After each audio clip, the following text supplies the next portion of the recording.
Afternoon बच्चों। तो आज हम शुरू करेंगे, लास्ट टॉपिक है इस चैप्टर का, मूविंग कॉइल गैल्वेनोमीटर। ठीक है, तो सबसे पहले हम देखते हैं मूविंग कॉइल गैल्वेनोमीटर को, पहले फिगर में देखते हैं, तब कुछ कंसेप्ट आएगा। ठीक है ना, तब मैं कुछ बोलूंगा तो आपको समझ में बात आएगी। तो देखिए आप,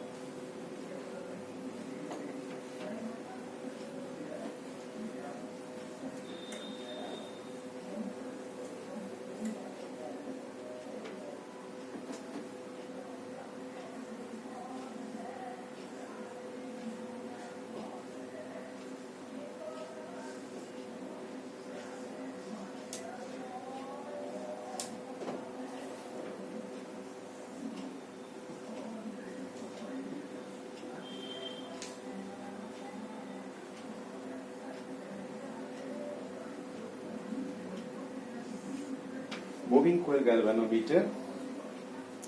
तो पहले इसका हम डायग्राम देखते हैं।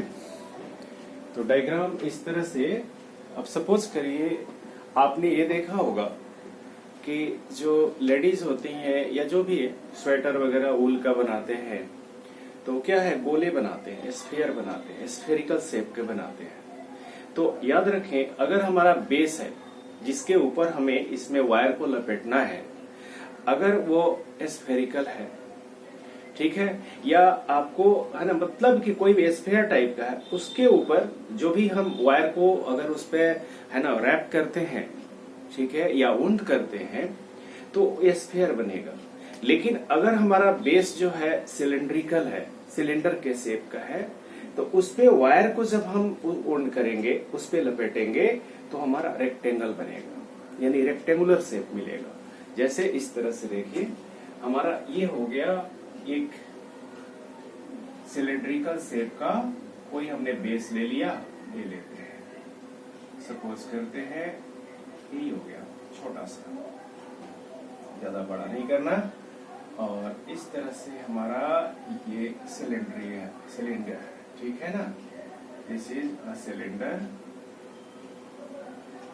इस शेप का है, ये हमारा इस तरह का सिलेंडर है। अब हम इस पे वायर को क्या करते हैं, इस पे लपेटते हैं। तो सपोज करिए इस तरह से, देखो आप, ये वायर जो है इंसुलेटेड मेटालिक वायर है, इंसुलेटेड मेटालिक वायर, इस तरह से बहुत सारे इसके ऊपर टर्न्स हम लपेटते जाएंगे।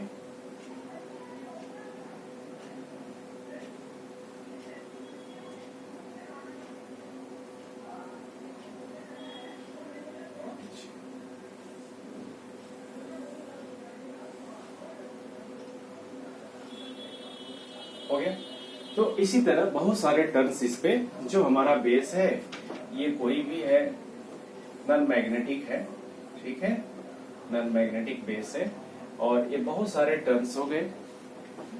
अब क्या करते हैं, जो ये एंड बचा, इस एंड को हम एक दूसरे वायर से इसको कनेक्ट करते हैं। ये वायर, इसको हम फॉस्फर ब्रोंज कहते हैं, ठीक है। और इसमें एक जो है, इसके डिफ्लेक्शन को देखने के लिए इसमें एक मिरर लगा होता है, M4 मिरर हो गया, ठीक है। और इसके दूसरा एंड जो होता है वायर का, हम क्या करते हैं, इसको टॉर्शन हेड से, इस तरह से, आप जब लैब में जाओगे तो देखोगे ऐसे, या देखा होगा क्लास 11th में भी देखा होगा, ठीक है। ये हमारा, इसको हम बोलते हैं टॉर्शन हेड बोलते हैं। ये क्या होता है ना, ये पॉइंटेड होता है, उसके अंदर एक छोटा सा होल होता है, उस होल के अंदर हम इस वायर को इंसर्ट कर देते हैं, फिर टाइट कर देते हैं। तो इसमें से ये वायर से ये सस्पेंशन वायर हो गया, ठीक है ना। ये सस्पेंशन केबल है, जो ये फॉस्फर ब्रोंज कहते हैं इसको, ये बना होता है फॉस्फर ब्रोंज का बना होता है, फॉस्फर ब्रोंज,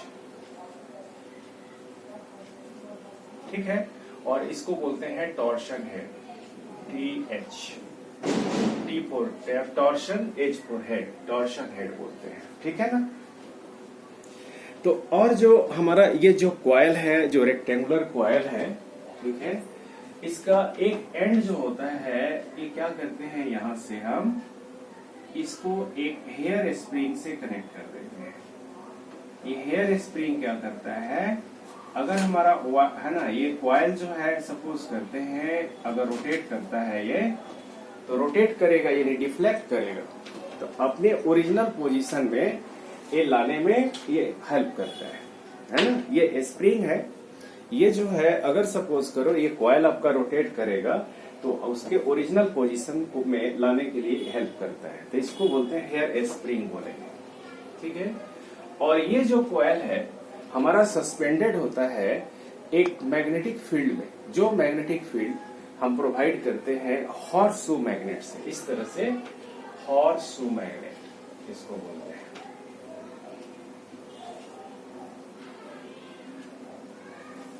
है ना, घोड़े का टाप, ठीक है। इस तरह से इसको एक हॉर्सशू मैग्नेट हो गया हमारा। तो सपोज करिए ये नॉर्थ पोल और ये हो गया साउथ पोल मैग्नेट का, ठीक है ना। दिस इज अ मैग्नेट, ठीक। तो मैग्नेटिक फील्ड में इसको हम सस्पेंड करते हैं और जैसे हम करंट पास करते हैं इस कॉइल से, ठीक है ना, तो कॉइल से करंट पास करेंगे तो क्या होगा, ये जो कॉइल हमारा मैग्नेटिक फील्ड में सस्पेंडेड है, it will experience a torque, जो आपने पहले पढ़ा है ना एक्सप्रेशन, जब हम है ना ए rectangular current carrying conductor placed in a uniform magnetic field, है ना, तो क्या होता है, एक टॉर्क एक्सपीरियंस करता है, जो आपने पढ़ लिया है ना, आप पढ़ चुके हो इसको, है ना। तो इसका प्रिंसिपल हो गया, ये मूविंग कॉइल नाम है ना इसका, मूविंग कॉइल गैल्वेनोमीटर, यानी ये कॉइल जो है ना आपको ऐसे मूव करता है, रोटेट करता है इस मैग्नेटिक फील्ड के अंदर। क्यों, तो इसलिए कि एक टॉर्क एक्सपीरियंस करता है। तो ये प्रिंसिपल हो गया मूविंग कॉइल गैल्वेनोमीटर का प्रिंसिपल।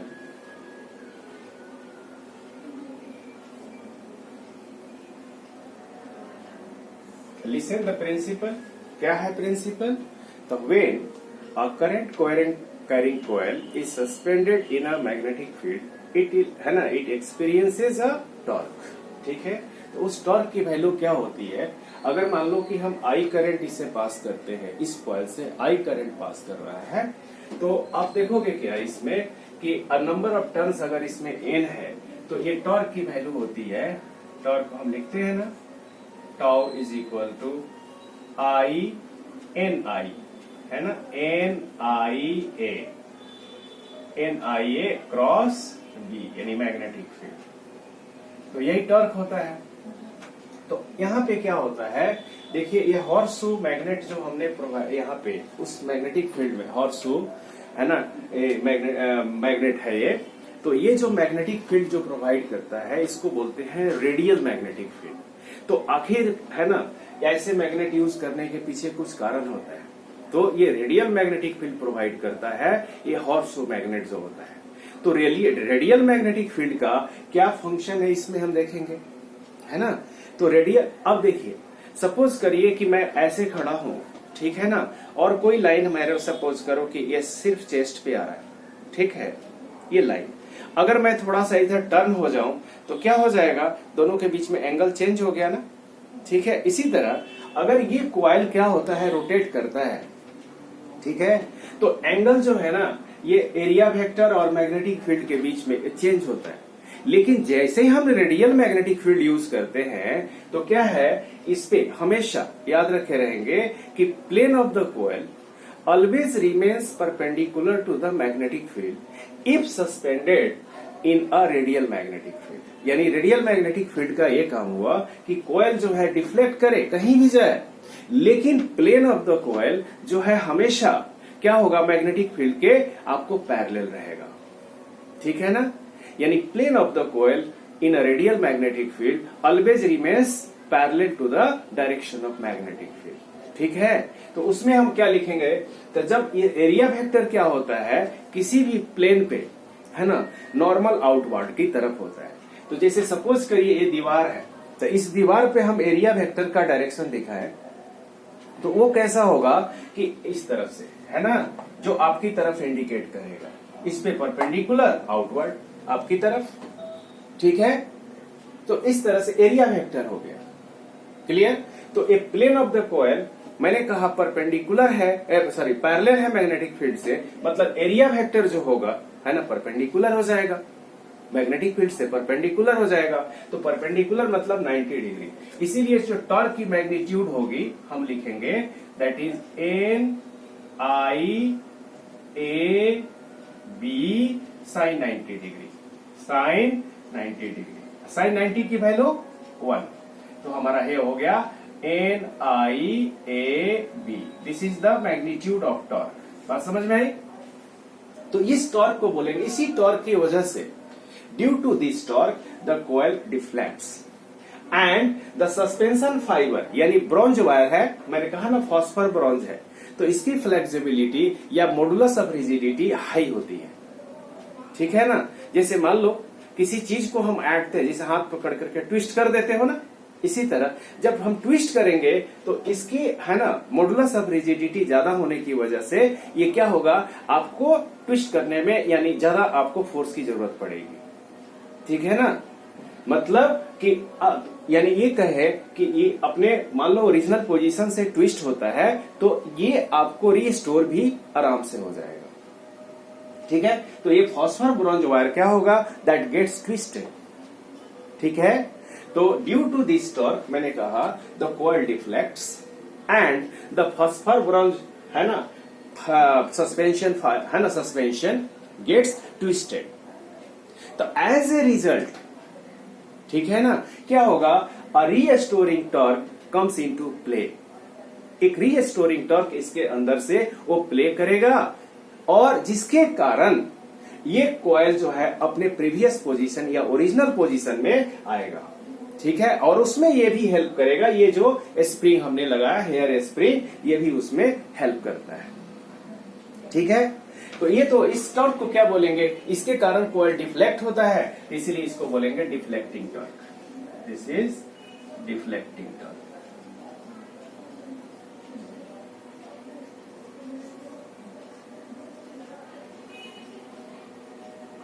ठीक है, डिफ्लेक्टिंग टॉर्क। अब हम सपोज करते हैं कि जो है लेट हम मान लेते हैं, लेट के जो है इसको कहते हैं, ठीक है ना, रीस्टोरिंग टॉर्क, रीस्टोरिंग टॉर्क पर यूनिट डिफ्लेक्शन, पर यूनिट डिफ्लेक्शन।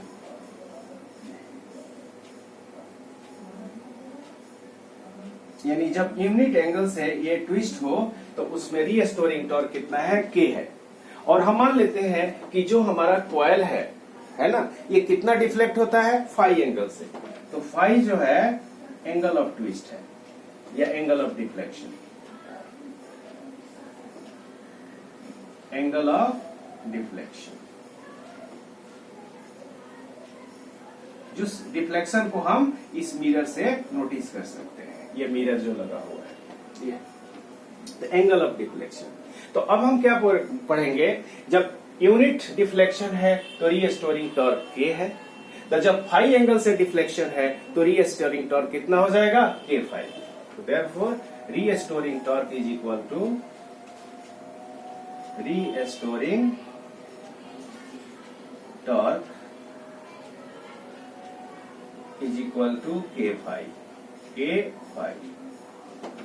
ठीक है, अब हम यहां पे देखते हैं इक्विलिब्रियम में क्या होगा। In equilibrium deflecting torque becomes equal to restoring torque. ठीक है, तो अब इसकी हमें जरूरत नहीं है, अब थोड़े से इसे दिमाग में रखना है इस फिगर को।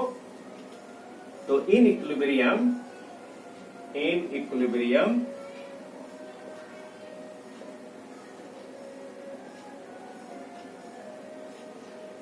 है ना, ये deflecting torque is equal to यानी NIAV, this becomes equal to K phi, और I is equal to K upon NABI into phi. ठीक है, तो अब जरा देखिए इस ब्रैकेट के टर्म को K अपॉन NAB को क्या कहते हैं, गैल्वेनोमीटर कांस्टेंट। तो G यानी G5, ठीक है। G को क्या बोलेंगे, where G is equal to K upon NAB, galvanometer constant कहते हैं इसको। तो क्या मिला हमें, यानी therefore I is directly proportional to phi.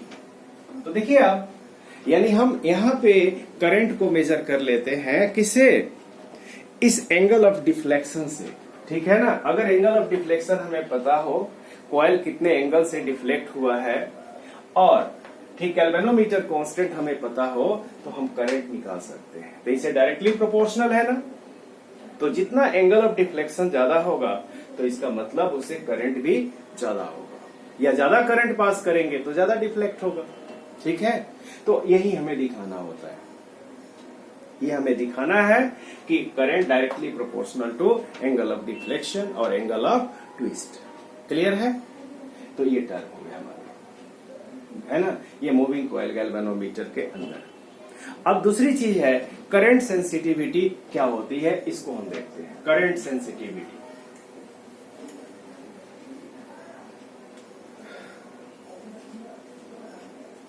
Current sensitivity,